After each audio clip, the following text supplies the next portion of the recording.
आइए, मैं हिंदी कवि ओम प्रकाश चौधरी आज आप लोगों के समक्ष एक कहानी की ओर लेकर चलता हूँ।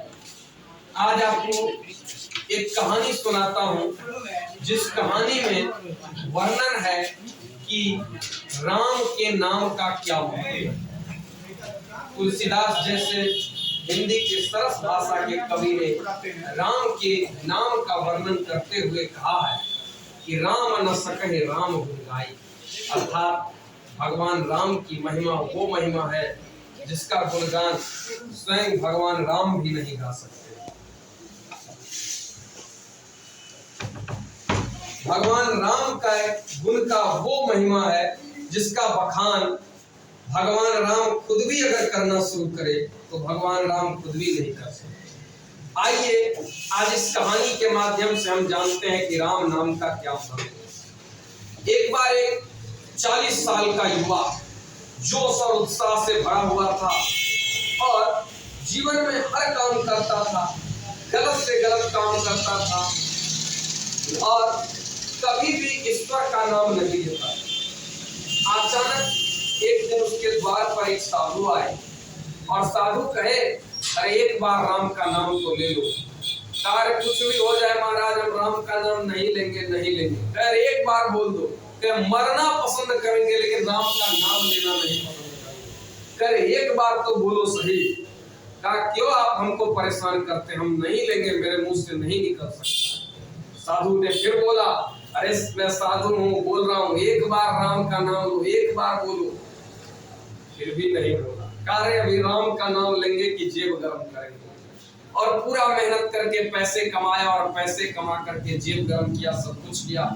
और जब साधु जबरदस्ती जिद करने लगा तो ना चाहते हुए भी, बहुत जिद्दी किस्म का लड़का था, युवा था, और ना चाहते हुए भी जिद्दी किस्म के युवा के मुख से एक बार राम नाम निकला। एक बार जैसे ही जिद्दी किस्म के लड़के युवा के नाम से राम नाम निकला, जो जिद्दी किस्म का, बहुत ही ज्यादा अधिक हठी किस्म का बालक था, जो कहता था कुछ भी हो जाए, मर जाना स्वीकार है, लेकिन कभी भी भूल से भी भगवान राम का नाम मेरे मुख से नहीं निकल सकता है।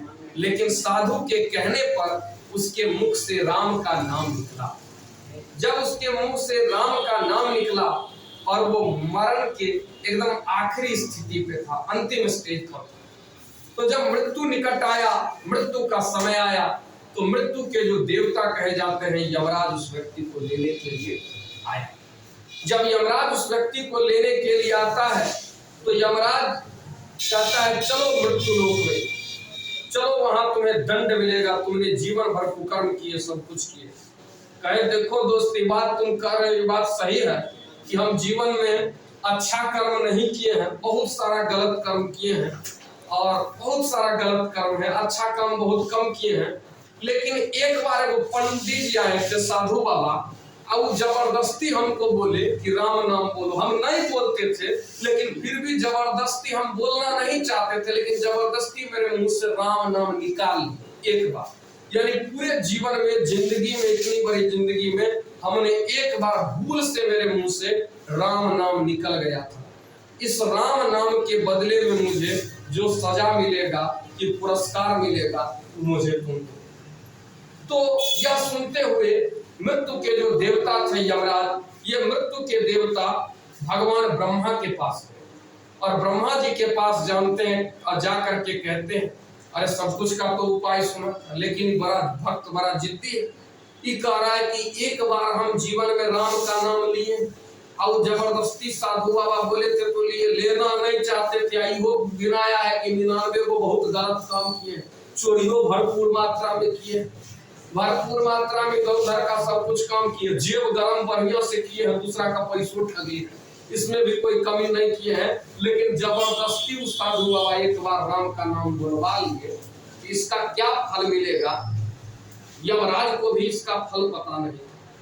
यमराज भगवान ब्रह्मा के पास जाता और ब्रह्मा के पास जाकर के कहता है, हे ब्रह्मा जी, इसका कुछ उपाय बताइए। ये जीवन में कह रहा है कि को अच्छा काम नहीं किया, एक बार खाली राम का नाम लिया है, इसको क्या मिलना चाहिए। ब्रह्मा जी कहते इसका उत्तर हम भी नहीं दे सकते, इसके लिए जाना पड़ेगा भगवान शिव के पास। और शिव जी के पास ब्रह्मा जी के साथ साथ यमराज, और यमराज के साथ साथ वो जो लड़का था युवा जिसकी मृत्यु होने वाली थी, एक बार जीवन में राम का नाम लिया था, वो गया शिव जी के पास जाकर के पूछता है, कहता है कि शिव जी आप राम का नाम निरंतर जपते रहते हैं, बताइए जीवन भर 99 वो मतलब पूरा का पूरा गलती काम किया और मुस्कुरा के कहा है कि जीवन में खूब गलती किए, एक को अच्छा काम नहीं किए, चोरी भी किए, ठगे भी पैसा दूसरे से, और जो है सो लड़ाई झगड़ा भी बहुत किए हैं, नहीं केस वगैरह भी किए हैं, वो सब भी मामला रखा हुआ है, कम से कम 40 से 50 केस का भी मामला रखा हुआ है। लेकिन एगो पंडित जी आए, साधु जी आए, जबरदस्ती कहे कि राम नाम बोल, हम नहीं बोलना चाहते लेकिन जबरदस्ती हमसे बुलवा दिया, मृत्यु का घड़ी मेरा निकट है, इसके बदले में क्या मिलना चाहिए आप बताइए। शिव जी ध्यान कर रहे थे, शिव जी बोले कि भाई हम राम नाम का ध्यान तो किए लेकिन इस पर कभी हम भी नहीं पूछा, भक्त तो बड़ा गजब का आदमी है, ये कहता एक बार राम का नाम लिए पूरा जिंदगी में और उसके बदला में क्या मिलना चाहिए, एक बार में तो हम नहीं जानते, 5 बार तो उसका जानते, लेकिन एक बार गलती से कह रहा है कि ले लिए, बोलना नहीं चाहते थे लेकिन जबरदस्ती बोलवा दी तो निकल गया राम, उसके बदले में क्या मिलना चाहिए। शिव जी कहे भाई इसका उत्तर हमको भी नहीं पता, शिव जी को भी इसका उत्तर नहीं निकला। जब शिव को इसका उत्तर नहीं निकला तब सभी देवताओं ने मिलकर और यमराज ने मिलकर ये प्लानिंग बनाया, योजना बनाया कि चलो उनके पास ही जाकर के पूछा जाए कि इस नाम का क्या महत्व है जिनका ये नाम है।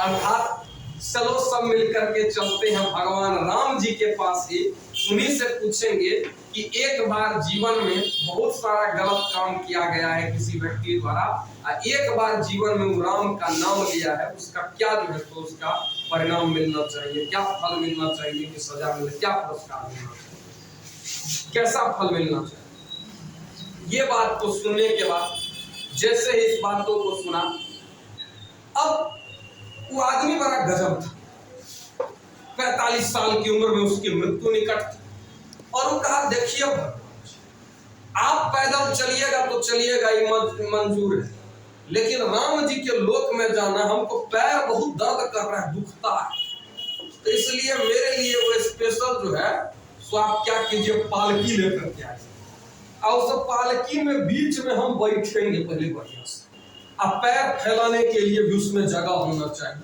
कि बीच रास्ता में जाते जाते अगर थक गए बैठे बैठे तो सो भी सके, लेटने की भी उत्तम व्यवस्था। अब पालकी उठाने की जिम्मेदारी आप, मेरा काम है बैठना। अब वो भक्त बैठ जाता है और एक तरफ जो 40 साल का क्या बोले क्या बोले इतने देर का ज्यादा हो जाएगा वो